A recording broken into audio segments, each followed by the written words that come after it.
আসসালামু আলাইকুম। প্রিয় দর্শক, অন্য মঞ্চের আলাপ চাইতায় আপনাদের সকলকে আমন্ত্রণ জানাচ্ছি। গতকাল 17ই জানুয়ারি 2026 তারিখে নয়াদিল্লির প্রেস ক্লাব অফ ইন্ডিয়াতে বাংলাদেশ আওয়ামী লীগের পক্ষ থেকে নিযুক্ত আন্তর্জাতিক এক আইনি সংস্থা এবং দলটির শীর্ষ নেতারা একটি সংবাদ সম্মেলন করেন। এই সম্মেলনের মূল উদ্দেশ্য ছিল 2024 সালের জুলাই আগস্টের গণ অভ্যুত্থান নিয়ে জাতিসংঘের মানবাধিকার বিষয়ক হাই কমিশনার ভলকার তুর্কের কুখ্যাত ভলকার তুর্কের রিপোর্টের তীব্র বিরোধিতা করা হয় এবং সেটিকে একেবারে নিরপেক্ষ নয়, একপাক্ষিক হিসাবে দাবি করা হয়। সম্মেলনের বিস্তারিত তথ্য যেটুকু জানতে পারা যাচ্ছে এবং যেটা সংবাদ মাধ্যমে সারা ভারতের প্রায় সমস্ত সংবাদ মাধ্যমেই এই খবরটা তুলে ধরা হয়েছে। সেখানকার মূল আলোচক কারা ছিলেন এবং প্রতিনিধি দলে কারা ছিলেন সেটা একটু দেখা যাক, কারা এই সংবাদ সম্মেলনে ছিলেন। প্রথম নাম ডক্টর হাসান মাহমুদ, সাবেক পররাষ্ট্রমন্ত্রী। এরপর মহিবুল হাসান চৌধুরী নৌফেল, তিনি সাবেক শিক্ষামন্ত্রী। নিঝুম মজুমদার, খুবই পরিচিত নাম, ভারতেও তো বটেই। তিনি ইন্টারন্যাশনাল ক্রাইমস যে রিসার্চ ফাউন্ডেশন ICRF তার লিগ্যাল টিমের প্রধান এবং ব্যক্তিগতভাবে তিনি ব্যারিস্টার। এছাড়া যুক্তরাজ্য ও যুক্তরাষ্ট্র ভিত্তিক আওয়ামী লীগের বেশ কয়েকজন প্রতিনিধি সেখানে বক্তা হিসেবে উপস্থিত ছিলেন মঞ্চে। আলোচনার প্রধান বিষয়বস্তু কী ছিল?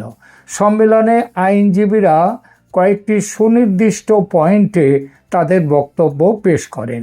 রিপোর্টের তারা বলেন যে জাতিসংঘের হাই কমিশনারের যে রিপোর্ট সেটা শুধুমাত্র আন্দোলনকারীদের ওপর বলপ্রয়োগের বিষয়টি বলেছে, কিন্তু সে সময় পুলিশ সদস্য হত্যা, রাষ্ট্রীয় স্থাপনা, মেট্রো রেল, বিটিভি ভবন ধ্বংস করা, আওয়ামী লীগের নেতাকর্মীদের উপর যে ভয়াবহ সহিংসতা চালানো হয়েছে রিপোর্টে তা সম্পূর্ণ উপেক্ষিত।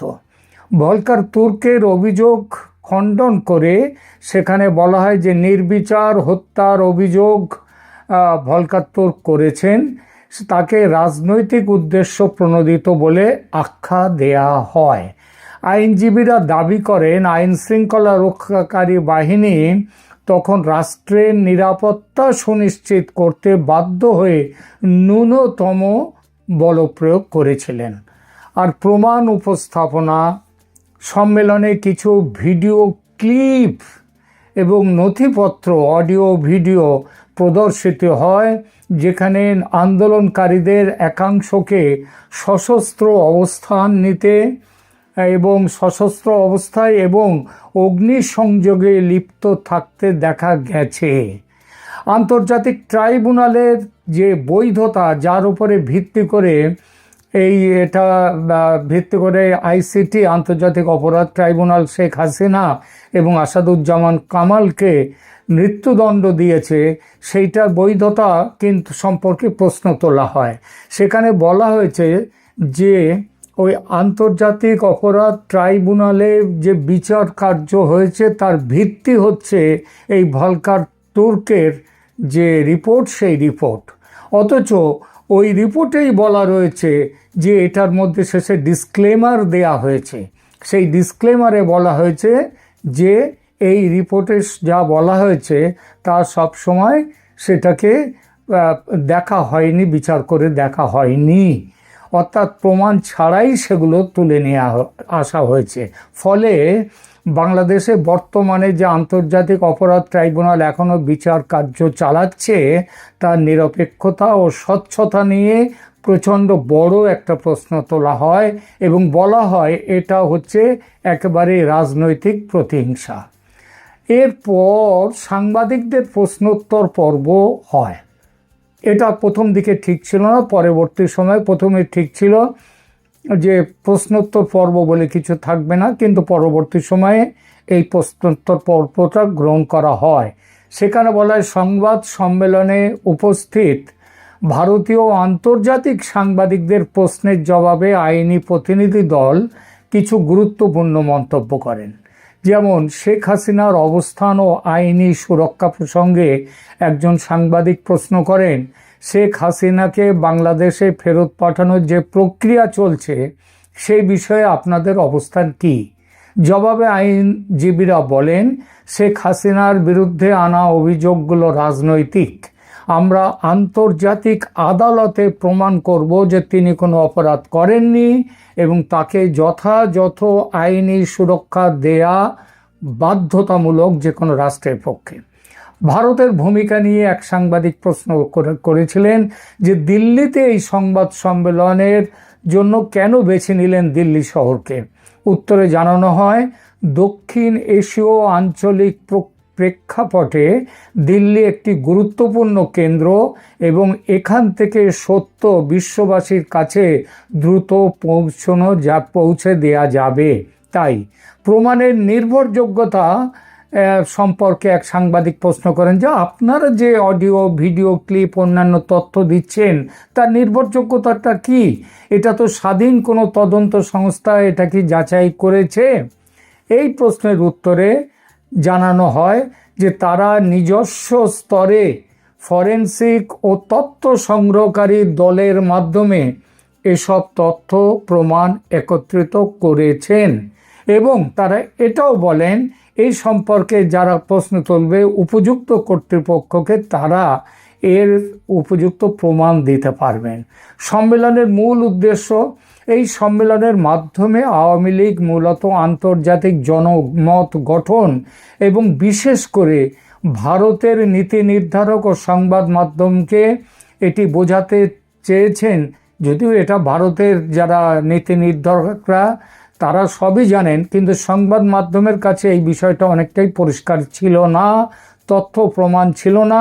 আমি অনেককেই বলতে শুনেছি শেখ হাসিনার আমলে অনেক এক্সট্রা জুডিশিয়াল কিলিং ইত্যাদি হয়েছে।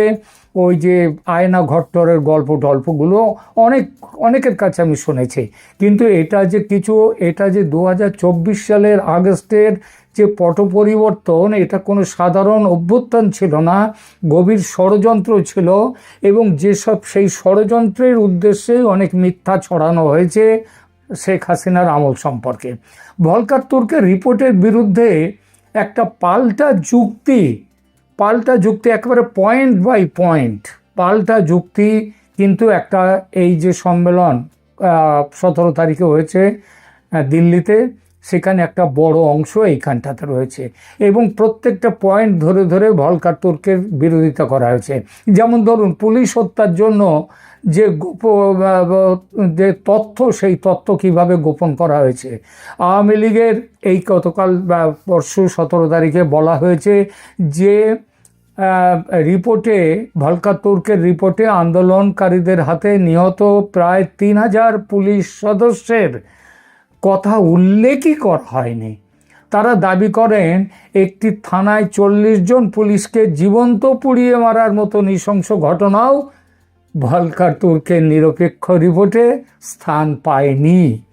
আওয়ামী লীগ কর্মীদের উপর নির্যাতন, সেই প্রসঙ্গে বলা হয়েছে 5 আগস্টের পর সারা দেশে আওয়ামী লীগের নেতা কর্মী ও হিন্দুদের উপর যে ভয়াবহ সহিংসতা চালানো হয়েছে তার বিন্দু মাত্র এই রিপোর্টে, ভলকার তুর্কের রিপোর্টে নেই। যেটুকু আছে সেটা অত্যন্ত গৌণ করে দেখানো হয়েছে বা এড়িয়ে যাওয়া হয়েছে। তারপর যে কোনো বিচার, একটা রিপোর্ট দিতে গেলে দুই পক্ষের কথা শুনে তারপরে রিপোর্টটা দিতে হয়, কিন্তু সেটা একদমই করা হয়নি। হাসান মাহমুদ এবং মহিবুল হাসান চৌধুরী যে নৌফেল, তিনি দাবি করেন যে জাতিসংঘ প্রতিনিধি দল তাদের সাক্ষাৎকার নিলেও রিপোর্টে তাদের বক্তব্য, ঘটনার ব্যাখ্যা অন্তর্ভুক্ত করা হয়নি। ফলে রিপোর্টটি ত্রুটিপূর্ণ, উদ্দেশ্য প্রণোদিত। হতাহতের সংখ্যা নিয়ে প্রশ্নগুলো ওঠা হয়। সেখানে বলা হয় রিপোর্টে উল্লেখিত 1400 জনের মৃত্যুর সংখ্যাকে অতিরঞ্জন বলে দাবি করা হয়। এর বড় একটা অংশই ছিল আওয়ামী লীগ কর্মী ও আইন শৃঙ্খলা বাহিনীর সদস্যদের হত্যাকাণ্ড, যাদের কথা গোপন রাখা হয়েছে। আন্তর্জাতিক আদালতে নালিশ ও পরবর্তী পদক্ষেপ কী হতে পারে এটাও এখানে জানিয়ে দেওয়া হয়েছে। আওয়ামী লীগ এবং তাদের প্রতিনিধিরা বলেন যে তারা এই রিপোর্টের বিরুদ্ধে, মানে ভলকার তুর্কের রিপোর্টের বিরুদ্ধে তাদের সমস্ত উত্থাপিত প্রমাণ, তথ্য প্রমাণ নিয়ে বিশ্বমঞ্চে সোচ্চার হবেন, জাতিসংঘে নালিশ করবেন এই ভলকার তুর্কের বিরুদ্ধে, তার রিপোর্টের বিরুদ্ধে। এরপর আন্তর্জাতিক আদালত, ইন্টারন্যাশনাল ক্রিমিনাল কোর্ট যেটা, তারা সেখানে আইসিসিতে তারা দাবি করেছেন যে 5 আগস্ট পরবর্তী সময়ে যে গণহত্যা ও মানবাধিকার লঙ্ঘন হয়েছে তার প্রমাণ নিয়ে তারা আন্তর্জাতিক আদালতে যাবেন। হোয়াইট পেপার প্রকাশ করা, শ্বেতপত্র প্রকাশ করার কথাও হয়েছে। তারা বলেছেন যে এইবার আওয়ামী লীগের পক্ষ থেকে একটি পূর্ণাঙ্গ তথ্যচিত্র শ্বেতপত্রের আকারে তৈরি করা হচ্ছে, যা আন্তর্জাতিক সংবাদ মাধ্যম ও মানবাধিকার সংস্থাগুলোকে দেয়া হবে। বিদেশি সাংবাদিকদের নিয়ে প্রেস মিট করবার একটা কথাও এখানে সম্মেলনে জানানো হয় যে আওয়ামী লীগ একটি গ্লোবাল ক্যাম্পেইন বা বিশ্বব্যাপী প্রচারের একটা পরিকল্পনা করেছে। এই প্রচার খুব শীঘ্রই লন্ডন, জেনেভা এবং ওয়াশিংটনে বিদেশি সাংবাদিকদের নিয়ে এই প্রচার, বড় ধরনের সংবাদ সম্মেলন করার প্রস্তুতি চলছে। উদ্দেশ্য হলো কি? উদ্দেশ্য হলো বর্তমানে বাংলাদেশে যে অন্তর্বর্তীকালীন সরকার রয়েছে তাদের সময়ে হওয়া মানবাধিকার লঙ্ঘনের বিষয়টিও বিশ্বের কাছে তুলে ধরা এবং শেখ হাসিনার আমলে যেসব ঘটনা ঘটেছে তার সত্যতা সম্পর্কে, যা ভলকার তুর্কের রিপোর্টে আছে, তার সত্যতাও সেখানে মানুষের কাছে পৌঁছে দেওয়া। সাংবাদিকদের প্রশ্নের জবাবে হাসান মাহমুদ স্পষ্ট করেন যে তারা শেখ হাসিনার নেতৃত্বেই আবার দেশে ফিরে রাজনীতি করবেন। তারা বর্তমানে বাংলাদেশে যে নির্বাচন হতে চলেছে তাকে একতরফা বলে ঘোষণা করেন এবং বলেন যে এটা হচ্ছে সাজানো নির্বাচন এবং নির্দলীয় তত্ত্বাবধায়ক সরকারের অধীনে নির্বাচনের দাবি তারা জানাচ্ছেন। আওয়ামী লীগের পক্ষ থেকে আয়োজিত সংবাদ সম্মেলনে মূলত ইন্টারন্যাশনাল ক্রাইমস রিপোর্ট ফাউন্ডেশন তাদের একটি বিশ্লেষণমূলক প্রতিবেদন সেখানে পেশ করে। এই সম্মেলনে আওয়ামী লীগ নেতৃবৃন্দ এবং আইনি প্রতিনিধি দল, জাতিসংঘের মানবাধিকার বিষয়ক হাই কমিশনের যে কমিশনার ভলকার তুর্কের রিপোর্টের চুলচেরা বিশ্লেষণ করেছেন। সেখানে উপস্থাপিত প্রমাণাদি পর্যন্ত তারা দিয়েছেন। পুলিশ হত্যায় যে নথিপত্র, সেখানে দেখা যাচ্ছে যে ICRF দাবি করেছে যে 5 আগস্ট এবং তার পূর্ববর্তী সময়ে বাংলাদেশে প্রায় 3000 পুলিশ সদস্য নৃশংসভাবে নিহত হয়েছেন। তার কিছু সাপ্রেসড ডকুমেন্টারি এভিডেন্স যেগুলো চাপা রেখে দিয়েছে, সেই নথিপত্রগুলো এই সম্মেলনে দেখা হয়েছে। এগুলো কিন্তু জাতিসংঘের রিপোর্টে আসেনি। এছাড়া সাংস্কৃতিক প্রতীক ও ঘৃণা ছড়ানো, যেভাবে ভারত বিরোধী প্রচারণা কিভাবে বাংলাদেশে এরা করেছে, শেখ হাসিনার উৎখাতের সময় মিথ্যে কথা বলে, একের পর এক মিথ্যে কথা বলে, সেগুলোও এখানে তুলে আনা হয়েছে। ICRF রিভিউ রিপোর্ট ভলকার তুর্কের 164 পৃষ্ঠার রিপোর্টের বিপরীতে তারা একটা পাল্টা গবেষণাপত্র বা রিভিউ রিপোর্ট সাংবাদিকদের হাতে তুলে দিয়েছেন, যেখানে পয়েন্ট বাই পয়েন্ট ভলকার তুর্কের দাবি রিপোর্টকে অসত্য প্রমাণ করা হয়েছে। এরপরে এখানে মৃতের সংখ্যা নিয়ে এক এক সময় এক এক রকম কথা বলা ইত্যাদি যাবতীয় ব্যাপারগুলো এখানে উঠেছে। মূল প্রশ্ন হলো সেখানে এমন যে শিশুদের ওপরে সহিংসতার কথা বলা হয়েছে রিপোর্টে, সেখানে বলা হয়েছে যে 12-13% ছিল শিশু, কিন্তু তার পাল্টা যুক্তি দেয়া হয়েছে এই পরিসংখ্যানের কোনো ফরেনসিক বা নির্ভরযোগ্য নিরপেক্ষ প্রমাণ নেই। আন্দোলনকারীরা শিশুদের হিউম্যান শিল্ড হিসেবে ব্যবহার করেছিল কিনা তা রিপোর্টে, ভলকার তুর্কের রিপোর্টে যাচাই হয়নি। এরপরে যৌন সহিংসতার কথাও বলা হয়েছে। নারী আন্দোলনকারীদের ওপর নাকি নিরাপত্তা বাহিনী এবং ছাত্রলীগ যৌন সহিংসতা চালিয়েছে, অত্যাচার চালিয়েছে। এর বিপক্ষে বলা হয়েছে এটা একবারে ডাহা মিথ্যা, ডাহা, বিন্দু মাত্র সেখানে কোনো সত্যতা নেই। এটা কাল্পনিক অভিযোগ, কোনো সুনির্দিষ্ট ভুক্তভোগীর বা মেডিকেল রিপোর্ট ছাড়াই গুরুতর অভিযোগ আনা হয়েছে। সম্মেলনে জানানো হয়েছে যে এরপর তারা আওয়ামী লীগের পক্ষ থেকে বিশ্বব্যাপী প্রচার অভিযান সেটা চালানো জোরদার চালিয়ে যাবেন। এইটা কেন চালানো হচ্ছে? গত 1.5 বছর ধরে কিন্তু আমরা দেখেছি আওয়ামী লীগ অনেকটাই যেন কি বলবো, যেন ঠিক সেভাবে তারা সেইভাবে বাইরে বেরিয়ে আসেনি, খোলস ছাড়তে পারেনি। কিন্তু এইবার খোলস ছেড়েছে, কারণ যে মুহূর্তে সারা পৃথিবীতে দেখা যাচ্ছে একটা চাপ আসছে ইউনূস সরকারের ওপর নিরপেক্ষ একটা নির্বাচন করবার জন্য, অন্তর্ভুক্তিমূলক নির্বাচন করার জন্যে, এমনকি আমেরিকার তরফ থেকে, ভারতের তরফ থেকে তো বটেই, আমেরিকার তরফ থেকে পর্যন্ত চাপ এসেছে ইউনূস সরকারের পদত্যাগের পর কেয়ারটেকার সরকার গঠন। এমনকি এই প্রশ্নও উঠে এসছে যে কেয়ারটেকার সরকারের প্রধান হিসেবে শেখ হাসিনা ফিরে আসবেন, কারণ দেশে তিনি হচ্ছেন ডি জোরে তিনি প্রধানমন্ত্রী এখনও আছেন, কিন্তু ডিফ্যাক্টো প্রধানমন্ত্রী অর্থাৎ ক্ষমতায় রয়েছেন ইউনূস সম্পূর্ণ অবৈধভাবে। সুতরাং সারা পৃথিবীর সামনে আওয়ামী লীগ এই যে একবার কি বলবো, হঠাৎ নয়, এই যে জেগে উঠল, এটা আওয়ামী লীগের পক্ষে ভালো। এবং আরও একটা বড় কথা, 12ই ফেব্রুয়ারির নির্বাচন হয়তো হতে যাচ্ছে না, বন্ধ হয়ে যাবে। আওয়ামী লীগেরকে নিয়ে নির্বাচন হবে এবং কেয়ারটেকার সরকারের অধীনে, সেটা কিন্তু জোর কদমে এগিয়ে চলেছে। সেই পরিপ্রেক্ষিতে আওয়ামী লীগ এই ধরনের একটা প্রচার অভিযানের ব্যবস্থা করেছে। এবং বাংলাদেশে যারা আছেন, যারা অনেকেই সত্যিটা জানেন না, তাদের কাছে আমার এই ভিডিওতে সমস্ত পয়েন্ট, এক এক করে সমস্ত পয়েন্ট আমি কিন্তু নিয়ে এলাম। দয়া করে ভিডিওটা দেখুন, ছড়িয়ে দিন মানুষের মধ্যে।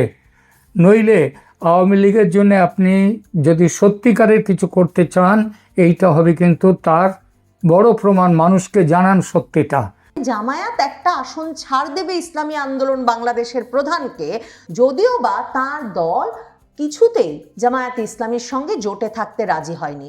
ভাবুন তো, মানে জামায়াতে ইসলামী এমন একটা ঘোষণা ইউনূস সাহেবের সঙ্গে বৈঠকের পর কেন দেবেন? মানে তিনি কি এক রকমের ভাগ করে দিচ্ছেন যে কোন আসনে কে বিজয়ী হবেন, কোন আসন কার জন্য ছাড় হবে? মনে আছে তো যে জামায়াতে ইসলামীর আমির যেদিন এনসিপির সঙ্গে তাদের সমঝোতার ঘোষণা দিয়েছিলেন, ঘোষণা দিয়েই তিনি চলে গিয়েছিলেন সোজা ক্যান্টনমেন্টে সেনাপ্রধানের সঙ্গে বৈঠক করতে।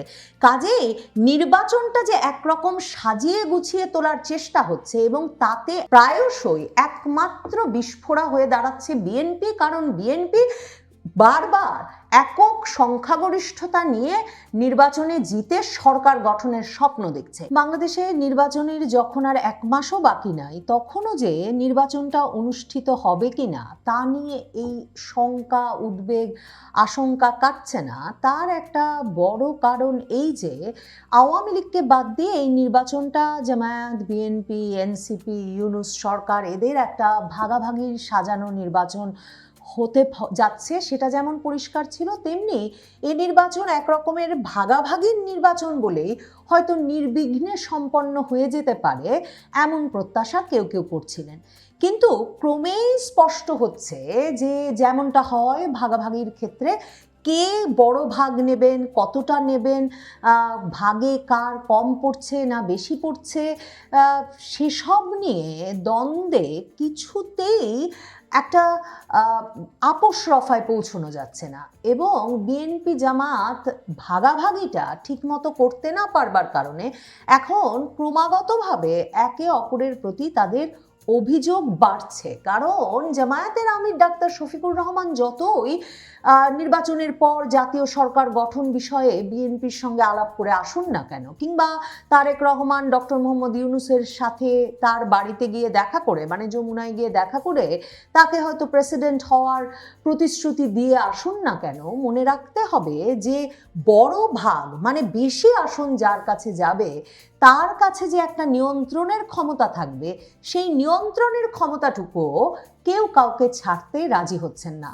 এমনকি ইউনূস সরকারও তার হাত থেকে সেই নিয়ন্ত্রণের ক্ষমতা ছাড়তে রাজি নয়। এ অবস্থায় 12ই ফেব্রুয়ারির নির্বাচনটা হওয়া যে নানা কারণেই একটা অনিশ্চয়তার মুখে রয়েছে এখনো, সেটা একরকম নিশ্চিত করে বলা যায়। কয়েকটি বিষয় এক্ষেত্রে মনোযোগের সঙ্গে লক্ষ্য করা জরুরি। যেমন ধরেন, বিএনপির মহাসচিব মির্জা ফখরুল ইসলাম আলমগীর তিনি নির্বাচন কমিশনে গিয়েছিলেন রোববার, যে সময় সেই দিনেই কিন্তু ছাত্রদল বিরাট সমাবেশ করেছে নির্বাচন কমিশনের বাইরে। তাদের দাবি পোস্টাল ব্যালটের মাধ্যমে জামায়াত নির্বাচনে যোগসাজশ করছে, তাদের দাবি নির্বাচন কমিশন জামায়াতের হয়ে কাজ করছে। তাদের আরেকটা দাবি হচ্ছে নির্বাচন কমিশনের প্রজ্ঞাপনে শাহজালাল বিশ্ববিদ্যালয়ের ছাত্র সংসদ নির্বাচন বাতিল হয়েছিল, এরপর জামাত শিবিরের চাপে নির্বাচন কমিশন সেই নির্বাচনটি হতে দিচ্ছে। ছাত্র সংসদ নির্বাচন এ সময় করা কিছুতেই ঠিক হবে না। তো ছাত্রদল যখন নির্বাচন কমিশনের বাইরে, কারণ বিএনপির একেবারে শীর্ষ নেতা থেকে শুরু করে নানা পর্যায়ের নেতৃবৃন্দ যারা কিনা এই নির্বাচনে প্রার্থিতার জন্য প্রতিদ্বন্দ্বিতা করছেন, তারা আছেন বিপদে, কারণ তাদের অনেকেরই দ্বৈত নাগরিকত্বের প্রমাণাদি প্রতিদ্বন্দ্বী পক্ষের হাতে আছে এবং বিএনপির অনেকগুলো আসনে এই প্রতিদ্বন্দ্বী প্রার্থীদের মনোনয়ন বাতিল হয়ে যাওয়ার একটা শঙ্কা আছে। এই সব মিলিয়ে একটা চাপ সৃষ্টির জন্য যখন ছাত্রদল বাইরে, তখন মির্জা ফখরুল ইসলাম আলমগীর গেছেন প্রধান নির্বাচন কমিশনার এম নাসির উদ্দিনের সঙ্গে সাক্ষাৎ করতে। মনে রাখবেন, এম নাসির উদ্দিন কিন্তু একেবারে খোদ বিএনপির মনোনয়নে প্রধান নির্বাচন কমিশনার হিসেবে নিযুক্ত হয়েছিলেন এই সরকারের আমলে, ইউনূস সরকারের আমলে। শুরু থেকেই এটা সকলের জানা যে সার্চ কমিটিতে বিভিন্ন দল যে বিভিন্ন জনের নাম প্রস্তাব করেছিলেন, প্রধান নির্বাচন কমিশনার যিনি এম নাসির উদ্দিন, তিনি নির্বাচিত হয়েছেন, তিনি বিএনপি আমলের সচিব ছিলেন, তিনি নির্বাচিত হয়েছেন একেবারে বিএনপির খোদ সমর্থনে প্রস্তাবনায়। তো মির্জা ফখরুল ইসলাম আলমগীর গেছেন এম নাসির উদ্দিনের কাছে এবং গিয়ে বলেছেন যে একটা দল যে ঢাকার বাইরে থেকে ভোটারদের স্থানান্তর করে ঢাকায় ভোটার সংখ্যা বাড়িয়ে ঢাকার নির্বাচনে জেতবার চেষ্টা করছে এবং দেশের বিভিন্ন জায়গায় এমন ভোটার স্থানান্তরের ঘটনা ঘটিয়েছে, নির্বাচন কমিশনকে এখন তাদেরকে এ বিষয়ে পূর্ণাঙ্গ তথ্য দিতে হবে যে কোন ভোটার কবে স্থানান্তর হয়েছেন এবং কোন আসনে কত সংখ্যক ভোটার বৃদ্ধি পেয়েছে। দেখেন, আপনাদেরকে আমি এই যে জামায়াতের গোপন পরিকল্পনা ফাঁস গোয়েন্দাদের তথ্যে এবং 200 আসন জেতবার জন্যে কিভাবে জামায়াতে ইসলামী ভোটার স্থানান্তর করছে সেই খবর 29শে ডিসেম্বর দিয়েছিলাম। বিএনপি এতদিনে কেন মুখ খুলল বলুন তো? তার মানে এখন এক রকমের দেয়ালে পিঠ থেকে গেছে। বিএনপির সঙ্গে যে একটা আপোষ রফা হয়েছিল ইউনূস সরকারের, যে আপনাদেরকে আমরা জিতিয়ে দেব কিন্তু একটা জাতীয় সরকার গঠন করবেন এবং সেই জাতীয় সরকার গঠনের পাশাপাশি এই সরকারের জাতীয় নিরাপত্তা উপদেষ্টা কিংবা বিনিয়োগ উন্নয়ন কর্তৃপক্ষের চেয়ারম্যান সহ, ধরেন ফায়েজ আহমেদ তৈয়ব টেলিযোগাযোগ উপদেষ্টা সহ, এরকম ইউনূস সরকারের নানা বিশেষ সহকারীদেরকে আপনারা রেখে দেবেন এই সরকারেও, আর ইউনূস সাহেবকে প্রেসিডেন্ট বানাতে হবে। এমন একটা আপোষ রফা বিএনপির সঙ্গে হয়েছিল, এটা বলে যে ভারত আছে বিএনপির সাথে, আমেরিকা আছে বিএনপির সাথে, সকলেই চায় বাংলাদেশে একটা মধ্যপন্থার সরকার হোক। কাজেই জামায়াতে ইসলামী জাতীয় নাগরিক পার্টিকে বিএনপি তার সরকারে, জাতীয় সরকারে নেবে, কিন্তু আপাতত বিএনপি নির্বাচনে বিজয়ী হবে। কিন্তু বিএনপি এখন দেখছে যে তাদেরকে এক রকমের ছেলে ভুলানো ছড়া বলা হচ্ছে বটে, যে তারাই বিজয়ী তারাই বিজয়ী এবং তাতে তাদেরকে একটা ব্যাপক সম্বর্ধনা এবং সম্মানের মধ্যে তাদের নেতাকে রাখা হয়েছে বটে, কিন্তু বিএনপি দেখছে পুরো নির্বাচনটা সাজানো হয়েছে, মানে ইউনূস সাহেবের মেটিকুলাস ডিজাইনটা আবার জামায়াতে ইসলামীকে বিজয়ী করছে। আর জামায়াতে ইসলামী সাংগঠনিকভাবে, সাংগঠনিক দক্ষতায়, কৌশলে নির্বাচনে জেতার জন্যে অনেক অনেক ধাপ এগিয়ে আছে বিএনপির প্রস্তুতির চেয়ে। কাজেই বিএনপি এখন গিয়ে নির্বাচন কমিশনে বলছে, যে খবর আপনাদেরকে আমি 29শে ডিসেম্বর দিয়েছি, মির্জা ফখরুল ইসলাম আলমগীরের মুখ এতদিনে খুলেছে, তিনি বলেছেন এই ভোটার স্থানান্তরের বিষয় দেখতে হবে। এছাড়া বিএনপি জামায়াতে ইসলামীর নাম করে একটা অভিযোগ করে এসেছে নির্বাচন কমিশনে, যে জামায়াতে ইসলামীর নেতারা সারা দেশে ভোটারদের ন্যাশনাল আইডি নাম্বার, বিকাশ নাম্বার এসব সংগ্রহ করছেন। এটা এক ধরনের অপরাধ, ক্রিমিনাল অফেন্স। এটা নির্বাচন কমিশনকে খতিয়ে দেখতে হবে এবং বন্ধ করতে হবে। তো এমন গুরুতর অভিযোগ যখন জামায়াতে ইসলামীর বিরুদ্ধে এনেছে নির্বাচন কমিশনে গিয়ে মির্জা ফখরুল ইসলাম আলমগীর তাদের নিয়োজিত প্রধান নির্বাচন কমিশনারের কাছে, তাহলে নির্বাচন কমিশনকে এখন একটা ব্যবস্থা নিতে হবে। না হলে বিএনপি নিশ্চয়ই এটা নিয়ে আরও শোরগোল তৈরি করবে, বিশেষভাবে সে সময় যখন তারা ছাত্রদলকে নির্বাচন কমিশনের বাইরে বসিয়ে রেখেছে। অন্যদিকে দেখেন জামায়াতের আমির, জামায়াতে ইসলামীর নেতৃবৃন্দ সহ প্রধান উপদেষ্টার সঙ্গে সাক্ষাৎ করে এসেছেন।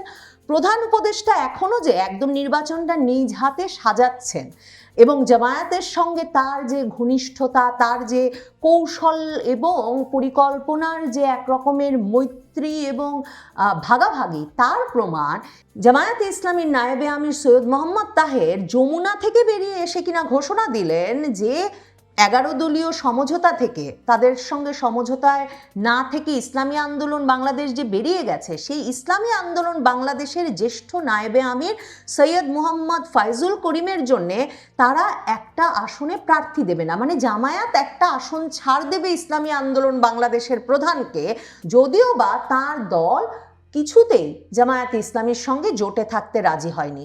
ভাবুন তো, মানে জামায়াতে ইসলামী এমন একটা ঘোষণা ইউনূস সাহেবের সঙ্গে বৈঠকের পর কেন দেবেন? মানে তিনি কি এক রকমের ভাগ করে দিচ্ছেন যে কোন আসনে কে বিজয়ী হবেন, কোন আসন কার জন্য ছাড় হবে? মনে আছে তো যে জামায়াতে ইসলামীর আমির যেদিন এনসিপির সঙ্গে তাদের সমঝোতার ঘোষণা দিয়েছিলেন, ঘোষণা দিয়েই তিনি চলে গিয়েছিলেন সোজা ক্যান্টনমেন্টে সেনা প্রধানের সঙ্গে বৈঠক করতে। কাজেই নির্বাচনটা যে একরকম সাজিয়ে গুছিয়ে তোলার চেষ্টা হচ্ছে এবং তাতে প্রায়শই একমাত্র বিস্ফোরা হয়ে দাঁড়াচ্ছে বিএনপি, কারণ বিএনপি বারবার একক সংখ্যাগরিষ্ঠতা নিয়ে নির্বাচনে জিতে সরকার গঠনের স্বপ্ন দেখছে। এই যে জামায়াতে ইসলামী, জাতীয় নাগরিক পার্টি, ডক্টর ইউনূসের সরকার, এই স্টেক হোল্ডারদের জন্যে একক সংখ্যাগরিষ্ঠতা পেয়ে কোনো একটি দল নির্বাচনে জিতে যে সরকার গঠন করতে চাইছে, সেটা তাদের পুরো সমীকরণটাকে একরকমের উল্টে পাল্টে দিচ্ছে। জামায়াতে ইসলামীর নায়েবে আমির সৈয়দ মোহাম্মদ তাহের এছাড়াও যমুনার সামনে বসে একথাও বলেছেন যে দেশের প্রশাসন ধীরে ধীরে একটা নির্দিষ্ট রাজনৈতিক দলের দিকে ঝুঁকে পড়েছে। তারা প্রধান উপদেষ্টাকে গিয়ে বলেছেন যে কথা আমি বলছিলাম, যে কথা জামায়াতে ইসলামী বারবার উদ্বেগ জানাচ্ছে, এবার তারা প্রকাশ্যে সংবাদ সম্মেলনে সেটা জানালো যে তারেক রহমানকে যে পরিমাণ প্রোটোকল দেওয়া হচ্ছে, যে পরিমাণ সিকিউরিটি দেওয়া হচ্ছে, সেটা লেভেল প্লেইং ফিল্ড নষ্ট করছে।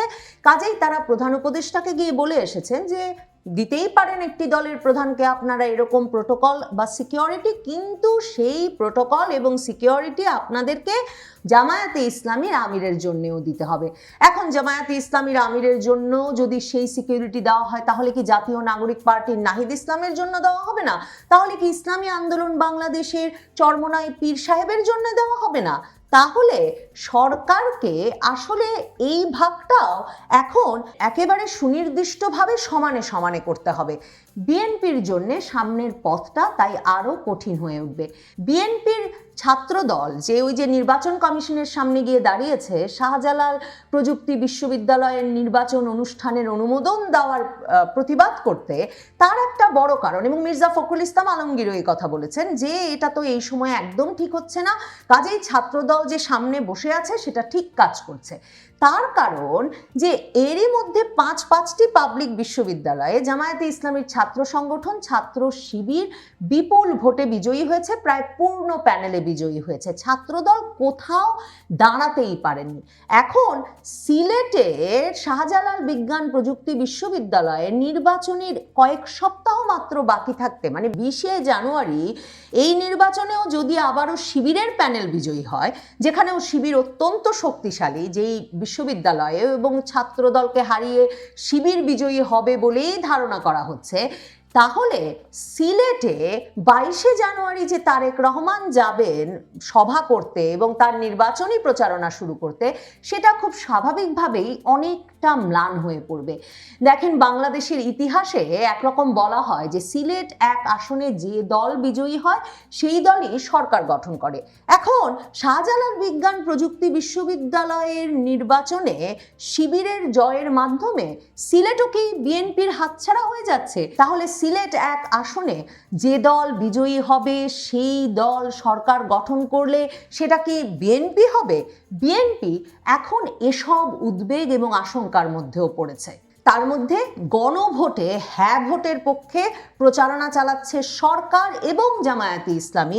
এরই মধ্যে বগুড়ার ধুনটে জামায়াতের মিছিলে হামলা করেছে বিএনপির নেতাকর্মীরা, কারণ জামায়াতে ইসলামী সেখানে হ্যাঁ ভোটের পক্ষে প্রচারণা চালাচ্ছিল। বিএনপি দলীয়ভাবে তার নিন্দা করেছে, বলেছে তারেক রহমান সহিংসতার বিষয়ে একেবারে জিরো টলারেন্স।